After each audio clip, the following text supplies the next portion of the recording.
with you, and you can take it out. And basically, we got update for you. I don't need.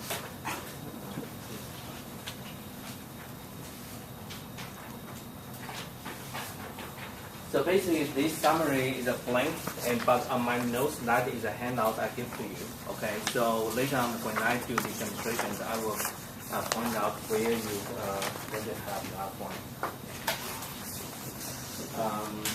So we work on this example. I make a copy there. So along with the slides, then we demonstrate. Okay, so basically for this one, the goal is to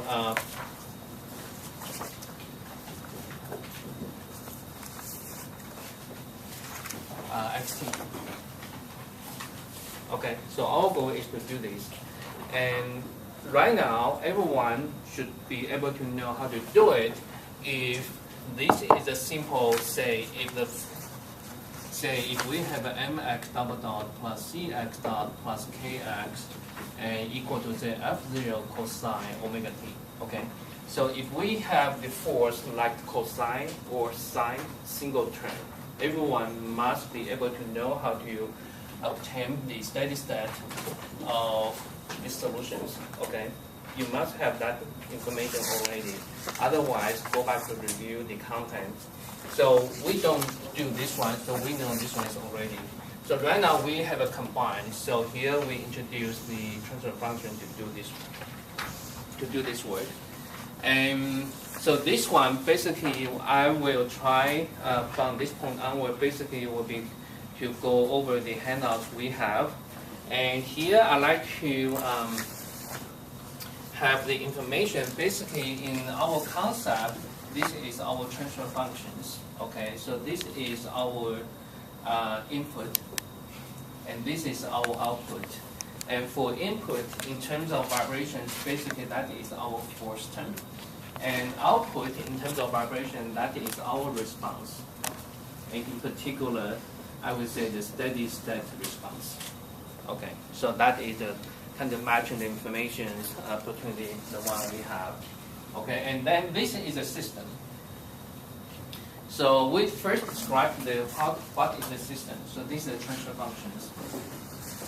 Okay, so here is scratch, and I like to keep the kind of systematic and leaving the scratch here. So maybe in this note, you might try is whatever the scratch, you can box it. Okay, and I wish is here is our kind of system flow, and you have a clear way because it kind of these are kind of very lengthy calculations.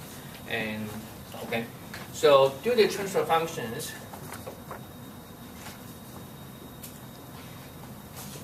Of the system is this. We simply take the Laplace transform.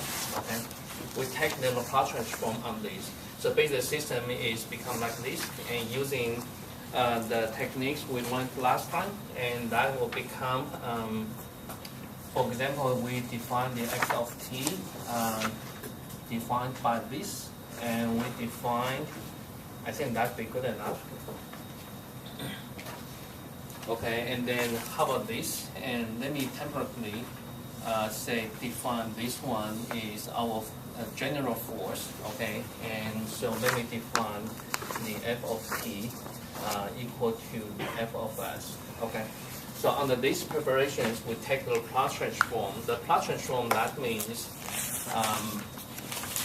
the Laplace transform table is such that this one, the derivative simply equal to s squared multiplied with this, and the first derivative equal to s multiplied with this one. And here we assuming initial conditions equal to 0. Again, for using transfer functions, what we obtain is the steady state response. That is the assumptions. Okay, and that's the assumptions. The transfer functions always dealing with the problems on the steady state, no transient. And later on, we can have the techniques be extended by including initial conditions, but that is not our concern in this class. Okay. So on this one, then we can plug in there. So basically, that is 150 x squared capital X, and plus 2,000 and S capital X and plus 25 equal to f of s. Okay. So transfer functions right now we are given is from the force, and that is f and to x of s. So along with our derivation, I gradually impose the symbols here.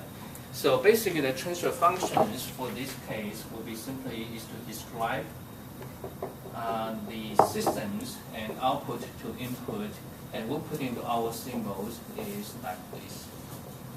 Okay, so how to do this one, then we can obtain from this relation here. So you can see this one. The left-hand side, you can, each term have the x. We can term x out. So that one have the coefficient 150 s squared plus 2000 s plus 25. And this one equal to f. Okay, good. So now from here you can see you rearrange basically this is this.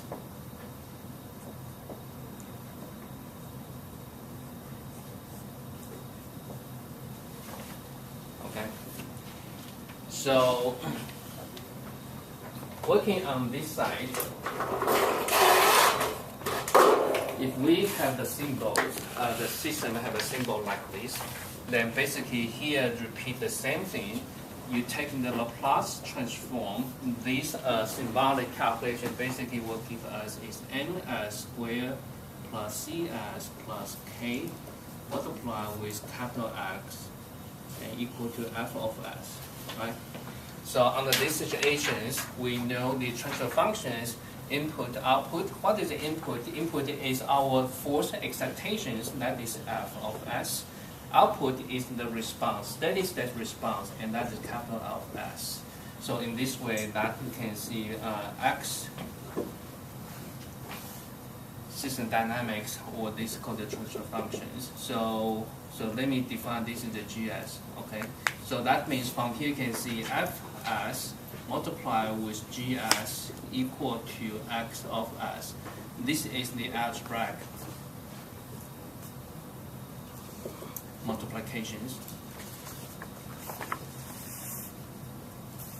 You simply follow the string of the informations from upstream of the transfer function. You simply multiply down to the output. So f times g equal to x. So that reason why here we can see x divided by f will be equal to g.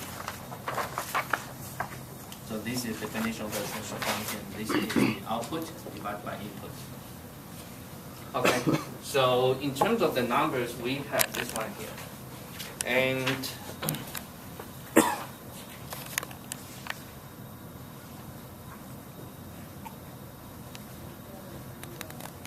so if you have that handout with you, you can look over basically that corresponding is the almost to the equation 1 there.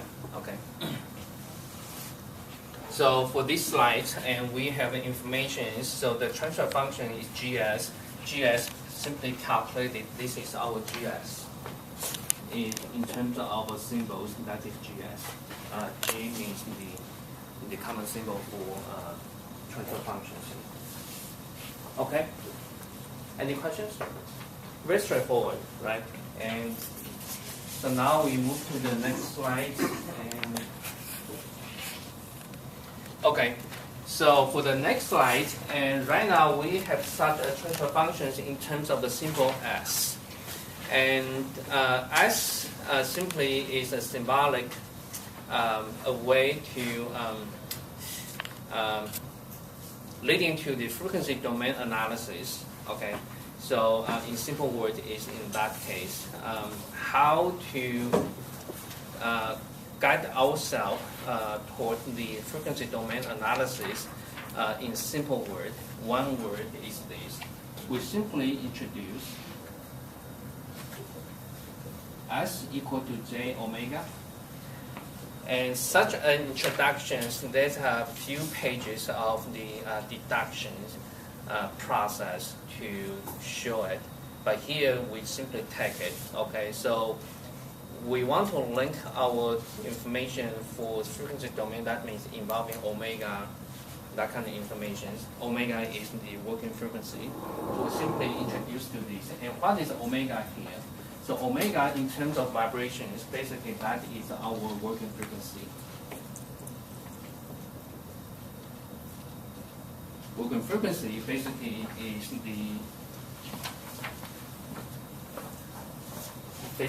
this one. Okay, so omega is the parameters, and I mentioned this one from the beginning. So we introduced to this one, then basically here the transfer functions becomes, then introduce this one into the transfer functions. Okay. So in this way, the transfer functions will become is like G, and we simply replace S by J omega. So basically, in terms of notation, this become as a function of the J omega. Okay. So this one in our textbook, they come up with a very interesting word. They simply define this as called the frequency transfer function. That is the first time in my life I see this type of definition. Frequency transfer function. But since we adopt this textbook, that's my duty. I need to introduce this kind of terms to you. And that's a special sections they call this frequency transfer functions. Okay, so everything you want to review, and do you have a sections in our textbook for you to look into? Okay. So basic frequency transfer function by means is this. We introduce J S equal to J omega into the transfer function. That's it. Okay. So in terms of symbolic calculation, basically this one is equal to. Let me save the space. So basically is 150 S squared plus 2000 S plus 25, and then you introduce S equal to J omega. Okay. So the way is working like this. Once we introduce S equal to J omega, then basically this become a complex function. In terms of mathematics, this is a complex function. Right? Complex function basically is a function of complex numbers. Okay. So let me complete this one. So basically this one will be equal to like this. 150 and S squared, J omega squared, that basically is omega squared minus, okay? And then 2000 is J 2000 omega, okay? And 25 is the real numbers. How about that? I group the real numbers together and the complex numbers together. Be good? Okay, so this simply, you can see this is complex functions. So now it's time to review what is a complex.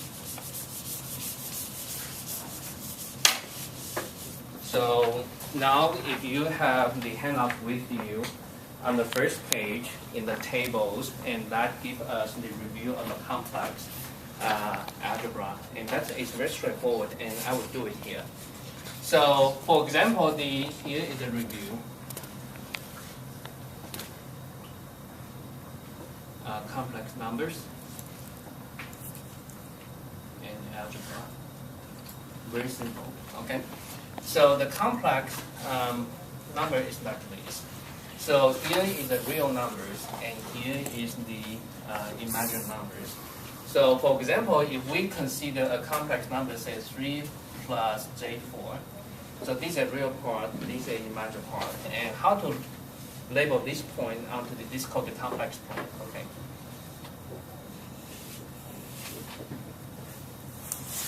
Complex plane simply is the two-dimensional plane, and so here with 1, 2, 3, and 1, 2, 3, 4. So basically, this point is this one. So let me give a name, and so this point is this one here. Okay.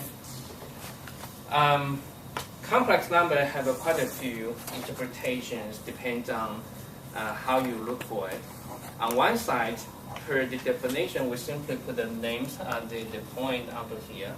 On the other side, this is a two-dimensional plane. And in terms of the XY coordinate system, we know two-dimensional plane can be also used for indicating a vector. So sometimes people like to indicate combining the concept of the vectors into the complex plane. So, for example, if you say you visualize this as two-dimensional vectors, so why not I say this is the V, okay?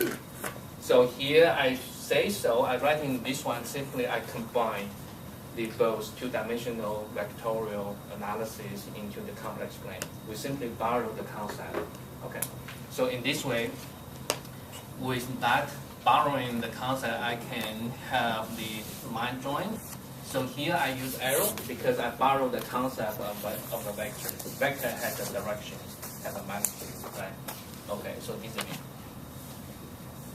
So V simply equal to, in our definition, is 3 plus J 4. And sometimes you see people like to also use this 3 and 4. They simply borrow the two-dimensional coordinate system representation. So there's quite a bit kind of freedom of working the representations, but get used to, okay? So in this way, in the complex plane right now, these are representations, and borrowing the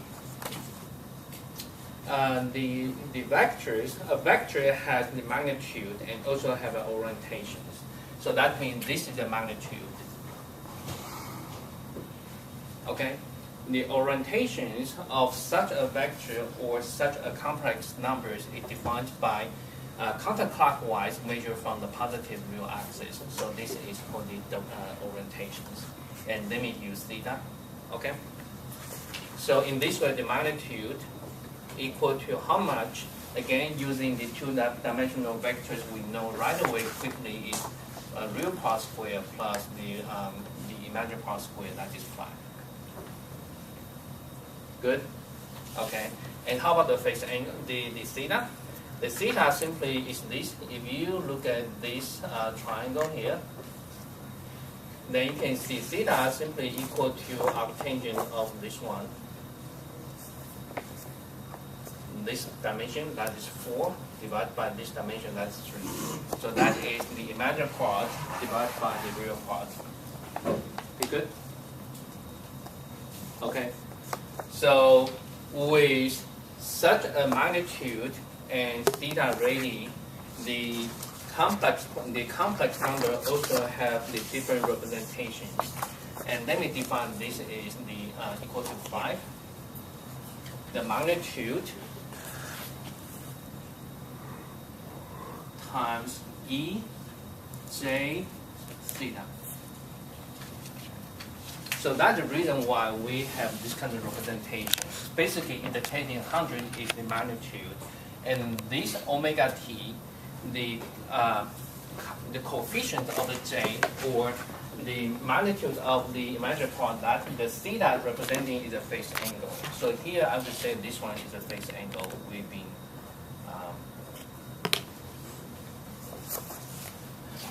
you good? Okay, so this is the magnitude. And this is the phase angle.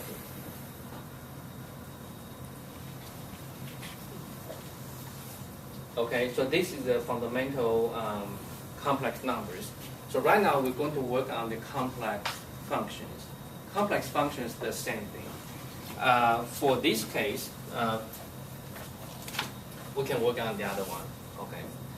So for this case, say we have a different complex number, say 3 plus 4j. Okay, so we can exercise how to obtain. I want to calculate in terms of the A times E J theta. I want to know A is how much and theta is how much. Okay, so this one we can do this one here. So basically, this one is equal to, let me put this to a little bit more complicated. Say, so 5 times 12j. How about this? Okay. So in this way, I want to do this simplification. Then in this way, you can see the numerators. 5 times 12j simply equal to, we pick up the same concept. That one is the in terms of magnitude, and that is square plus a square and square root, and that is 13. And times e, let me say theta 1, and theta 1 equal to arctangent, and 12 divided by 5. Okay? So this one, the numerator, the denominators, the 3 plus 4j, this one equal to 5 times e theta j theta 2.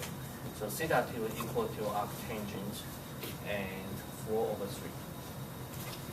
We're plugging together, so therefore this one will become, look at this carefully, right now we come to the little bit key step.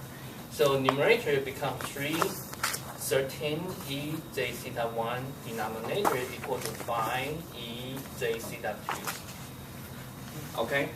So the algebra, the complex algebra tell us is this.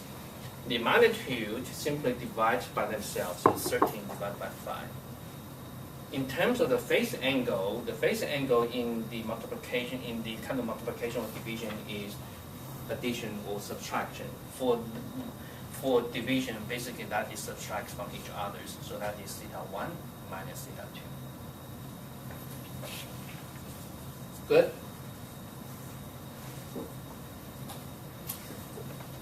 On the other side, if we have 5 times 12j times 3 plus 4j, then this one will be equal to 13 e j theta 1 multiplied with 5 e j theta 2. Then in this way, the result will be the multiplication of the magnitude, and then the phase angle will simply is added up together. So here I demonstrate is the basic algebra, the complex algebra for multiplication divisions. Be good? Keep this in mind. I'm going to work on this function here. Okay, so we keep all the fundamental rules. Again, there's a symbolic rules. You can always go back to check, but here should be sufficient for our use. Applying those things to work on this, okay, to look at this carefully. So again, this is the real part, and this is the imaginary part. So we simply, right now, we have the similar forms like this one, and here for our illustration, we're simply working with the simple numbers, but here we have a little bit more kind of the terms here, okay? So, let me put here. So where the numerators equal to, the numerator equal to 1. And what is 1? So if you look at on the complex plane, so this is a real part, this is imaginary part. Where is 1? 1 is here. So 1 has a magnitude 1 and phase angle equal to 0. So here we can express as J0. J0. Okay? We good? Will that be good? Okay, so denominators. Denominator has a magnitude. Let me define the magnitude is n omega, and then in terms of I phi is a function of omega. So here let me work on the magnitude, and this is the phase angle again. If you compare to our symbols here, this is the magnitude, this is the phase angle. The same thing, this is our magnitude.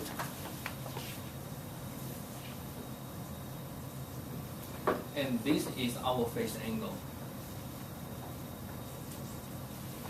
And nothing special. Right now we simply work on the function, but the function really counterpart just like this kind of simple form. I hope you can get the comparison not to be so confused. Okay? Good? Okay. So if no questions, then we can move on to here. So how to determine the magnitude? So let me move on here. So the magnitude the magnitude, we look up our fundamental, the magnitude equal to the square root of the two-term sum. And what is the two-term? This is the real part. This is the imaginary part, right? So we plug into here. So that is the square root of the two terms, the real part square plus the imaginary part square. And we simply plug in. So what is our real part? 25 minus 150 square plus 2000 omega square. That's it. You good?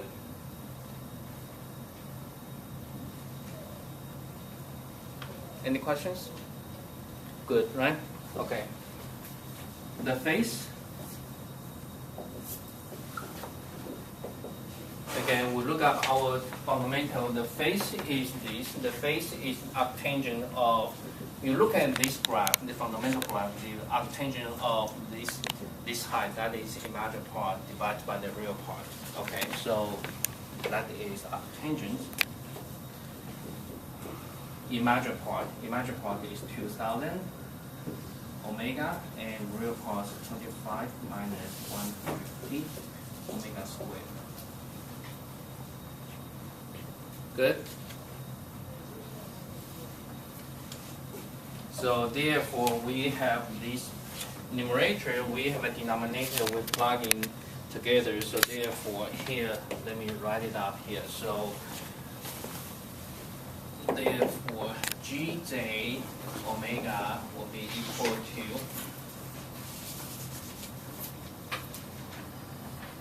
1 and omega. Let me write it out. 25, 150 plus 2000 omega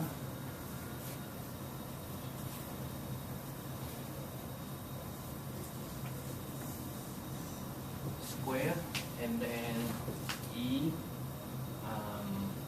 minus I minus whatever the phi, minus phi omega. Okay? You good?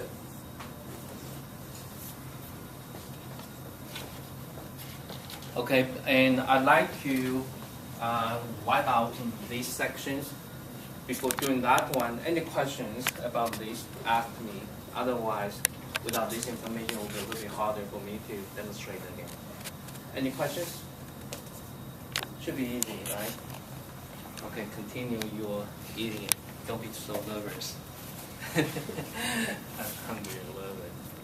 Okay, so this is the demonstrations of how to obtain the frequency transfer functions and for the numbers.